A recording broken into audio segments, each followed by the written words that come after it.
Rini duduk di teras rumahnya yang reot, memandangi halaman kecil yang penuh dengan rumput liar. Suara ayam tetangga berkokok di kejauhan, namun tidak mampu mengusir kekalutan yang memenuhi pikirannya.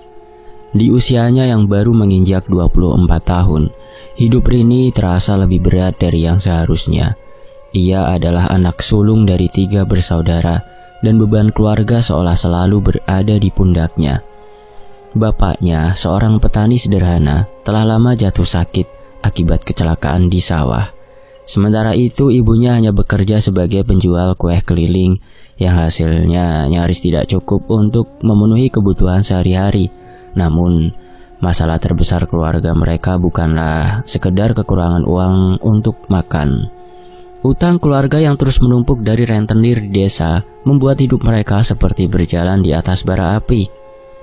Rini, kita harus bayar utang itu minggu depan. Kalau tidak, rumah ini akan disita. Suara ibunya terdengar lirih, namun penuh dengan kekhawatiran.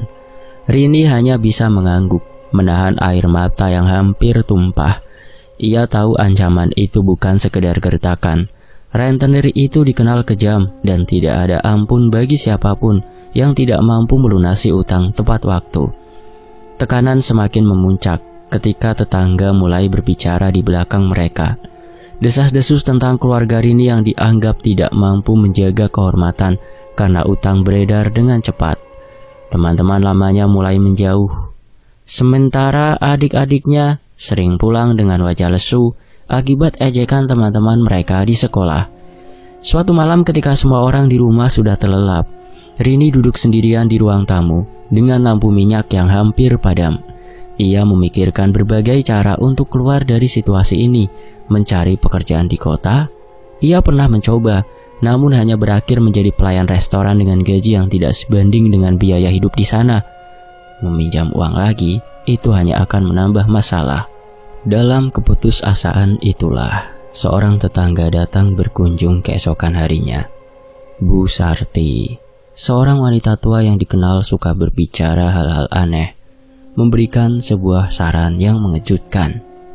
"Duk, kalau kamu benar-benar ingin membantu keluargamu, ada jalan lain," bisiknya dengan nada misterius. "Ada seorang dukun yang bisa memberimu jalan untuk keluar dari semua ini. Tapi jalan itu tidak mudah, Duk." Rini menatap Bu Sarti dengan alis berkerut. "Dukun, maksud Nyi Sarti apa?"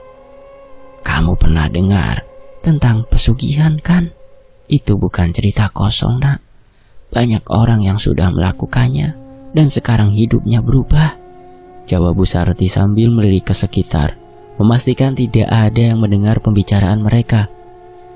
Awalnya Rini ingin mengabaikan ucapan Bu Sarti, namun kata-kata itu terus terngiang di kepalanya sepanjang hari. Ketika malam tiba, ia tak bisa menahan diri untuk memikirkan kemungkinan itu. Bagaimana jika pesugihan itu benar-benar bisa menghapus semua masalahnya? Bagaimana jika ini adalah satu-satunya cara untuk menyelamatkan keluarganya? Akhirnya, singkat cerita, setelah berminggu-minggu bergulat dengan pikirannya sendiri, Rini memutuskan untuk menemui dukun yang disebut Bu Sarti.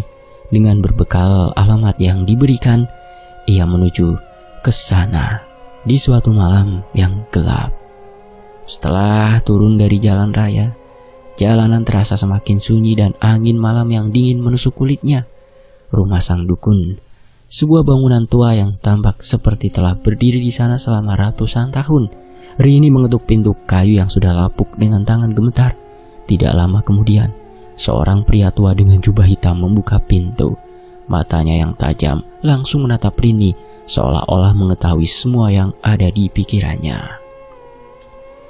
"Kau datang untuk mencari jalan keluar, kan?" tanyanya dengan suara yang dalam dan menggetarkan hati. Rini mengangguk perlahan.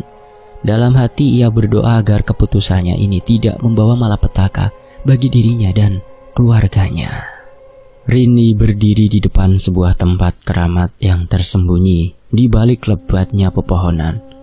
Tempat itu hanya diterangi cahaya bulan pucat yang menembus celah-celah di daunan. Di bawah pohon itu berdiri kokoh di tengah sebuah tempat untuk mempersembahkan sesuatu untuk penghuni tempat ini, dikelilingi oleh lilin-lilin yang sudah dinyalakan oleh dukun sebelumnya. Aroma kemenyan yang menyengat memenuhi udara, bercampur dengan bau lembab tanah dan dedaunan basah. Jantung Rini berdebar kencang saat ia melangkah maju dengan kaki gemetar. Masuk ke tempat ini, dan jangan melangkah keluar sampai aku bilang selesai. Perintah dukun itu dengan suara berat sambil menunjuk tempat yang dihiasi simbol-simbol aneh dan persembahan seperti sesajen dan lainnya. Rini hanya bisa mengangguk, bibirnya keluh. Ia mulai melepas sandal dan melangkah masuk ke dalam tempat itu, merasa seperti masuk ke dalam mulut kegelapan.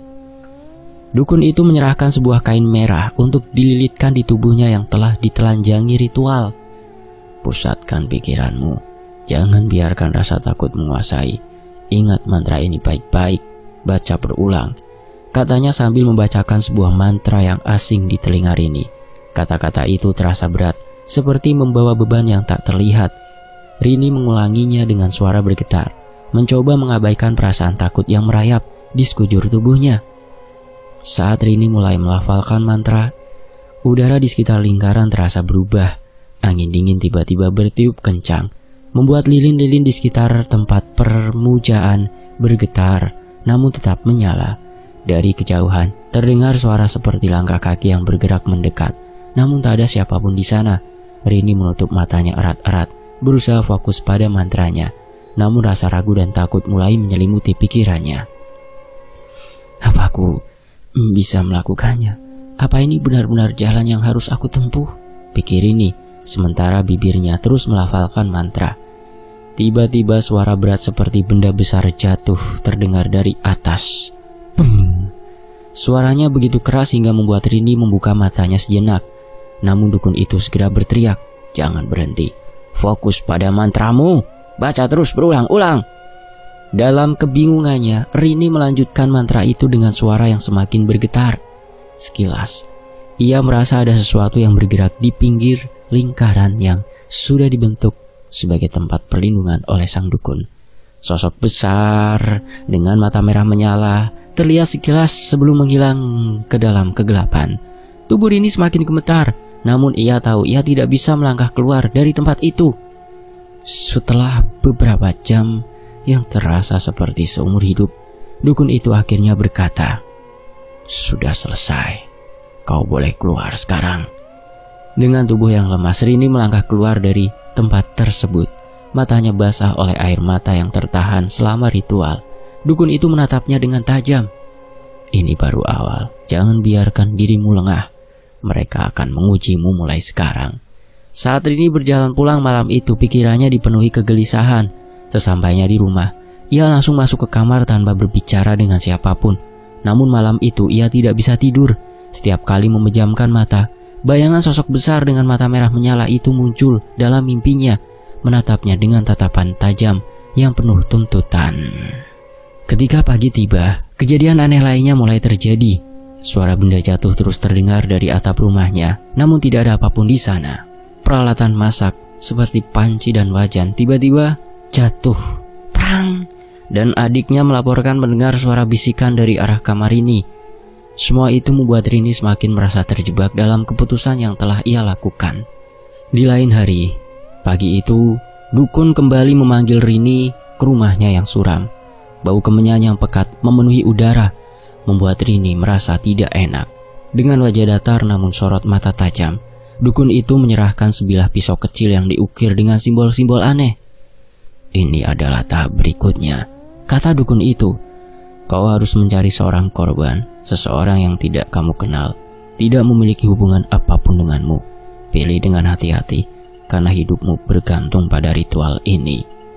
Kata-kata itu menusuk hati Rini seperti belati. Ia tidak pernah membayangkan bahwa pesugihan ini akan membawanya sejauh ini. Namun ia merasa terjebak, tak ada jalan untuk mundur. Dengan perasaan berat ia menerima pisau itu dan meninggalkan rumah dukun. Hari-hari berikutnya dipenuhi kegelisahan. Rini menghabiskan waktu di pasar dan terminal, mengamati orang-orang yang lewat. ia mencoba mencari seseorang yang terlihat sendirian, seseorang yang tidak akan dicari oleh orang lain jika menghilang. Setiap kali ia hampir memutuskan, perasaan bersalah menahannya. Wajah-wajah orang yang tidak bersalah terus menghantui pikirannya, hingga akhirnya ia melihat seorang pria yang duduk di sudut pasar menjual barang dagangannya. Pria itu tampak lemah dan kesepian dengan pakaian yang lusuh. Mungkin dia, pikir ini dengan hati yang berat. Malam itu ia kembali ke tempat tersebut, memastikan pria itu masih ada di sana.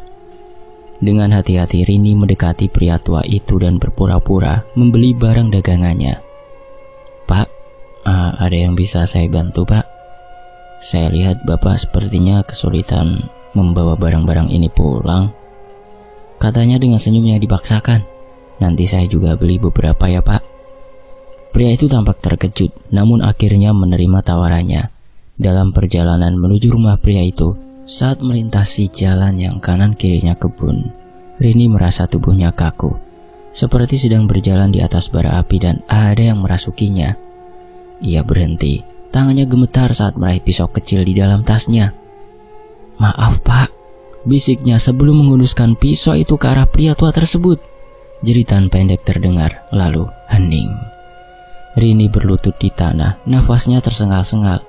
Air mata membanjiri wajahnya saat ia menatap tubuh pria tua itu yang tergeletak di hadapannya, terkapar. Bagian terakhir dari ritual itu adalah hubungan badan di hadapan makhluk gaib. Dukun telah memperingatkan bahwa ini adalah syarat mutlak untuk menerima kekayaan. Dengan perasaan hancur ini menjalani bagian ritual tersebut. Setiap detiknya terasa seperti belati yang menusuk jiwanya. Ketika ritual itu selesai, angin malam berembus kencang dan suara serak terdengar dari kegelapan. Rini tidak berani membuka mata. Hanya ketika dukun berkata, "Sudah selesai," ia berani menatap sekeliling. Namun apa yang ia lihat membuatnya semakin takut. Di tempat persembahan, darah korban mengalir, membentuk simbol-simbol yang bercahaya samar. Keesokan harinya Rini merasa hidupnya tak lagi sama. Setiap kali ia memejamkan mata, wajah pria tua itu muncul di pikirannya.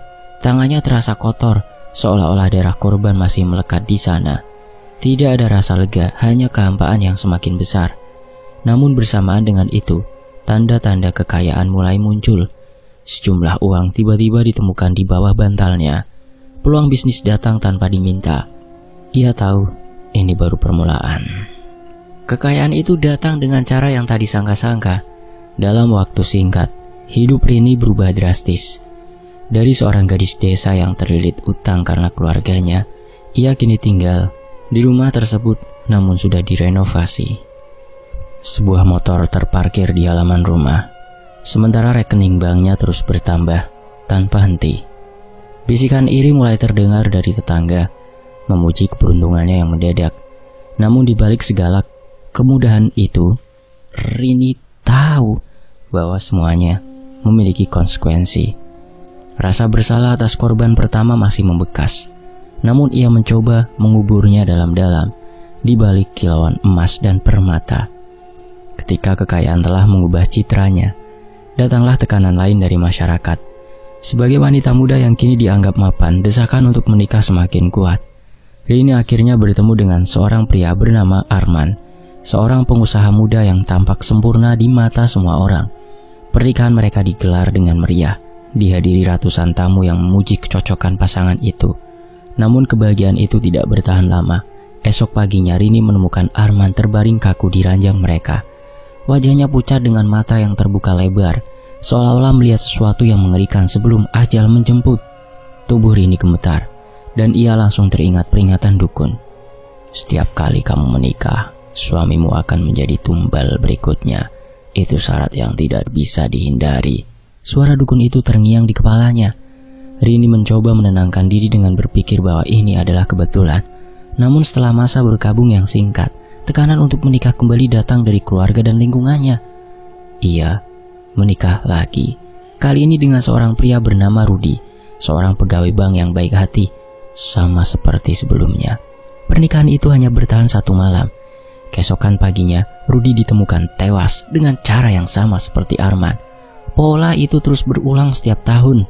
Pernikahan ketiga dengan seorang dokter muda bernama Andri berakhir tragis, dan pernikahan keempat dengan seorang pedagang sukses bernama Herman juga membawa hasil yang sama. Setiap kali suaminya meninggal, Rini semakin mudah dalam mendapatkan uang. Namun di balik itu, setiap malam ia dihantui oleh mimpi buruk. Wajah suami-suaminya muncul bergantian, menatapnya dengan tatapan penuh duka dan amarah. "Kenapa kau melakukan ini pada kami?" tanya mereka dalam mimpi itu. Rini terbangun dengan tubuh basah oleh keringat, merasa semakin tersiksa. Ketegangan dalam hidup Rini meningkat. Ia mulai menarik diri dari lingkungan sosialnya, takut orang-orang akan mencurigai kematian beruntun itu. Namun ketakutan terbesar datang dari dalam dirinya sendiri. Ia tahu bahwa kutukan ini bukan hanya mengancam para suaminya, tetapi juga perlahan menggerogoti jiwanya.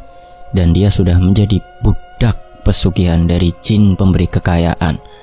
Di tengah kemewahan yang mengelilinginya, Rini merasa semakin terasing. Tidak ada kebahagiaan dalam harta yang ia miliki, hanya rasa hampa semakin besar. Dan yang lebih mengerikan, ia sadar bahwa ini semua baru permulaan dari kutukan panjang yang harus ia tanggung. Malam itu, Rini duduk di ruang tamu rumah mewahnya yang kini terasa seperti penjara. Lampu kristal yang menggantung di langit-langit berkilauan, namun keindahannya tidak mampu mengusir kegelisahan yang terus menghantuinya. Sejak pernikahan keempatnya berakhir dengan kematian suami itu, hidup Rini berubah menjadi mimpi buruk. Awalnya gangguan itu terasa kecil, suara langkah kaki di lorong saat semua orang di rumah sudah tidur, bayangan hitam yang melintas di sudut matanya, dan bisikan pelan yang terdengar ketika ia sendirian. Namun, semakin hari, gangguan itu semakin nyata. Suara langkah berubah menjadi ketukan keras di pintu kamarnya. Bayangan hitam itu kini berdiri di sudut ruangan, menatapnya dengan mata kosong. Rini tidak bisa mengabaikannya lagi ketika cermin di kamarnya tiba-tiba retak dengan sendirinya, memunculkan bayangan wajah seorang pria tua yang tidak ia kenal. Wajah itu berbisik, "Aku menderita karena kau." Rini terjatuh ke lantai. Tubuhnya gemetar. Ia tahu siapa pria itu, yakni korban pertamanya. Malam-malam berikutnya menjadi lebih mengerikan. Saat ia mencoba tidur, suara-suara aneh memenuhi kamar. Tangisan, jeritan, dan tawa serak bergema di telinganya. Ketika ia menutup mata, bayangan para suami yang telah menjadi tumbal mulai muncul. Mereka berdiri di sisi tempat tidurnya, memandangnya dengan mata kosong yang dipenuhi dendam. "Kenapa kau melakukan ini pada kami?" Kali ini suara Arman, suami pertamanya, terdengar pelan namun menusuk hati. Rini berteriak dan mencoba melarikan diri, namun bayangan itu tetap mengikuti kemanapun ia pergi. Kehidupan mewah yang dulu ia dambakan, kini berubah menjadi neraka yang ia ciptakan sendiri. Setiap ruangan di rumahnya terasa penuh dengan kehadiran yang tidak terlihat. Perabotan bergerak sendiri, lilin tiba-tiba menyala tanpa alasan, dan aroma busuk menyengat seringkali memenuhi udara. Pelayan-pelayannya satu persatu mengundurkan diri, tidak sanggup bertahan dengan suasana mencekam di rumah mewah itu. Di tengah semua itu rasa penyesalan mulai merayapi hati Rini. Ia menyadari bahwa keputusan untuk menjalani pesugihan bukan hanya menghancurkan hidupnya, tetapi juga nyawa-nyawa yang tak berdosa. "Kenapa aku tidak berhenti sejak awal?" Ia bertanya pada dirinya sendiri sambil menangis di sudut kamar.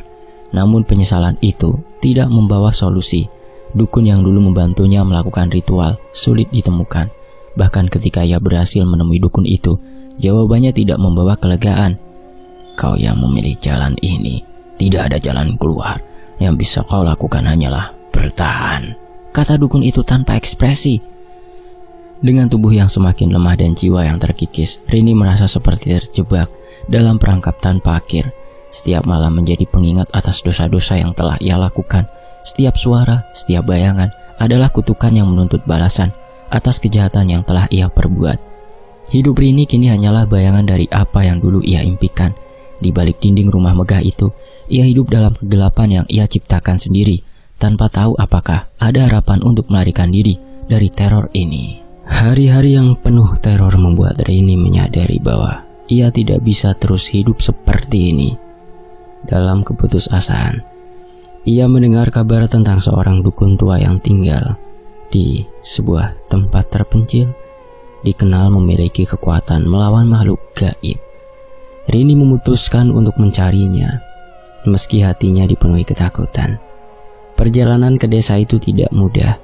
Jalan berkelok penuh bebatuan membuat Rini merasa semakin berat.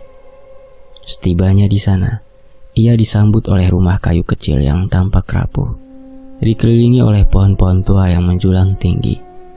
Dukun tua itu seorang pria berambut putih dengan wajah penuh kerut, memandang Rini dengan tatapan tajam namun penuh pengertian. "Apa yang bisa aku bantu?" katanya tanpa Rini perlu berkata sepatah kata pun. "Kau membawa kegelapan yang besar di tubuhmu." Dengan suara bergetar Rini menceritakan semua yang telah terjadi. Dari awal ritual hingga teror yang terus menghantuinya. Dukun tua itu mendengarkan dengan seksama, lalu menghela nafas panjang. "Makhluk itu tidak akan berhenti sampai semua yang berhubungan denganmu hancur," katanya. "Namun ada cara untuk melawannya." Rini menatapnya dengan penuh harap. "Apapun akan saya lakukan, Pak. Saya tidak tahan lagi hidup seperti ini." Dukun itu kemudian memberikan petunjuk. Ia menjelaskan bahwa makhluk pemberi kekayaan itu terikat pada dunia manusia melalui kontrak yang diperkuat oleh darah dan jiwa.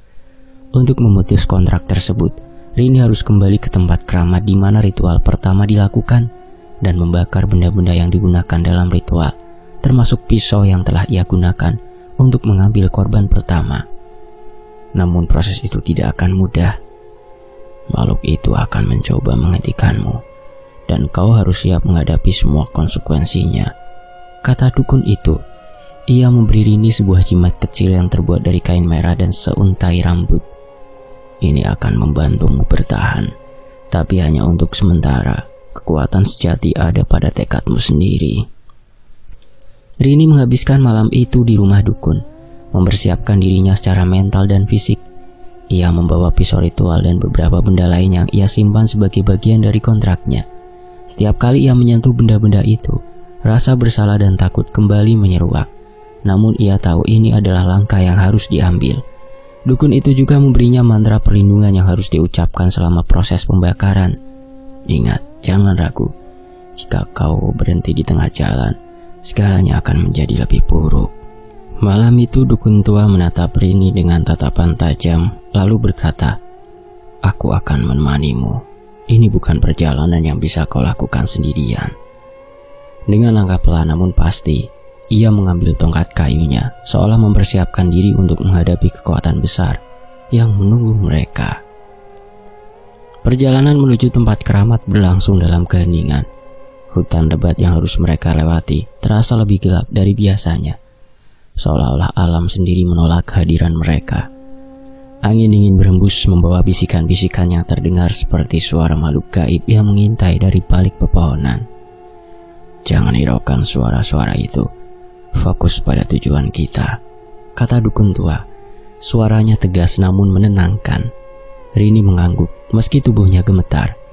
Di tangannya ia memegang erat jimat kain merah pemberian sang dukun. Setelah berjam-jam berjalan, mereka akhirnya tiba di tempat keramat. Tempat itu masih seperti yang Rini ingat. Tanah yang tandus dengan sebuah batu besar di tengahnya, dikelilingi oleh pohon-pohon tua yang menjulang tinggi. Udara di sekitarnya terasa berat, penuh dengan energi yang mencekam.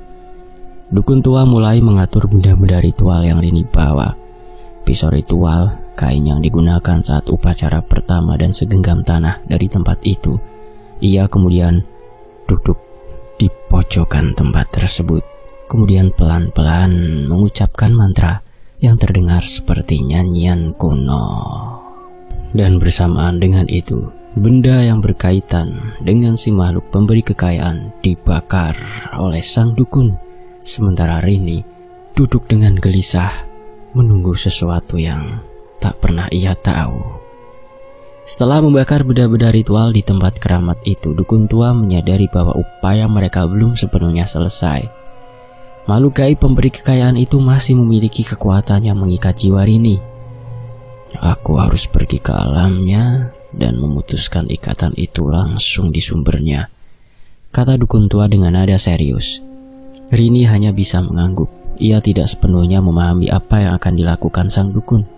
Tetapi ia tahu, ini adalah salah satunya harapan untuk benar-benar bebas.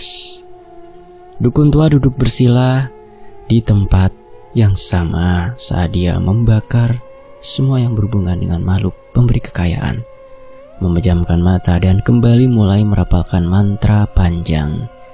Suaranya bergema di udara menciptakan getaran yang terasa hingga ke tulang. Tiba-tiba tubuhnya diam dan nafasnya melambat. Rini menyadari bahwa sang dukun sedang meraga sukma memasuki dimensi gaib untuk menghadapi makhluk tersebut. Di alam gaib, dukun tua menemukan dirinya berada di sebuah istana megah yang terbuat dari batu hitam. Istana itu dikelilingi oleh kabut tebal yang berbau belerang dan suara jeritan terdengar dari segala arah. Makhluk gaib pemberi kekayaan itu duduk di atas singgasana tahta yang terbuat dari tengkorak manusia. Tubuhnya besar dan menyeramkan, dengan mata merah menyala dan cakar yang tajam. "Berani sekali kau datang ke sini, manusia tua," suara makhluk itu menggema penuh ejekan. "Kau pikir bisa memutus perjanjian yang dibuat atas kehendak bebas, hah?" Dukun tua tidak gentar. Ia mengangkat tongkat gaibnya yang kini bersinar dengan cahaya putih. Perjanjian itu telah mencemari dunia manusia. Sang pelaku ingin memutusnya dan aku datang untuk menghentikanmu dan membebaskan jiwa yang terikat padamu, jawabnya tegas. Makhluk itu tertawa keras, suaranya seperti gemuruh petir. "Kalau begitu lawanlah aku, manusia lemah." Dengan sekali gerakan, makhluk itu meluncurkan bola api besar ke arah dukun tua. Dukun tua menghindar dengan lincah, kemudian merapal mantra yang menciptakan perisai energi di sekelilingnya. Pertarungan berlangsung sengit. Makhluk itu mengeluarkan berbagai serangan mematikan, dari semburan api hingga cakar tajam yang menghantam dengan kekuatan luar biasa. Dukun tua berjuang keras, menggunakan ajian-ajian yang telah ia pelajari selama puluhan tahun. Namun setiap kali ia berhasil melukai makhluk itu, luka tersebut dengan cepat pulih.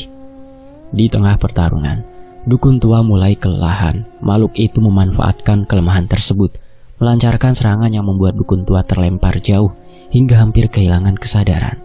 Namun, dalam momen kritis itu, ia mengingat ajian pamungkas yang hanya boleh digunakan sekali dalam hidupnya. Dengan sisa tenaga yang dimilikinya, dukun tua merapal mantra terakhir. Suaranya menggema kuat dan cahaya putih yang sangat terang muncul dari tongkatnya, menembus kabut dan menyerang langsung ke arah makhluk itu. Makhluk itu meraung kesakitan. Tubuhnya mulai retak seperti kaca yang pecah. "Ini belum selesai, manusia. Aku akan kembali," teriak makhluk itu sebelum tubuhnya hancur menjadi debu hitam yang terbawa angin. Sementara itu, di dunia manusia, tubuh dukun tua gemetar hebat, namun ia berhasil kembali ke kesadarannya. "Perjanjian itu sudah diputus, nak," katanya dengan suara lemah. Rini yang menunggunya di dekat perlindungan gaib menangis terisak, merasa lega sekaligus bersalah atas semua yang telah terjadi. Dukun tua mengingatkan Rini, "Kau sekarang bebas, tetapi kebebasan ini harus kau bayar dengan menjalani hidup yang lurus, hidup yang benar. Jangan pernah mencari jalan gelap lagi." Rini mengangguk penuh kesungguhan. Ia tahu bahwa perjalanan ini telah memberinya pelajaran berharga. Meskipun luka batin dan kenangan buruk masih membekas, ia bertekad untuk memulai hidup baru tanpa bayang-bayang kegelapan di masa lalu. Selesai. Demikian sebuah kisah, semoga terhibur. Sampai jumpa di kisah lainnya, tetap di Tony FS.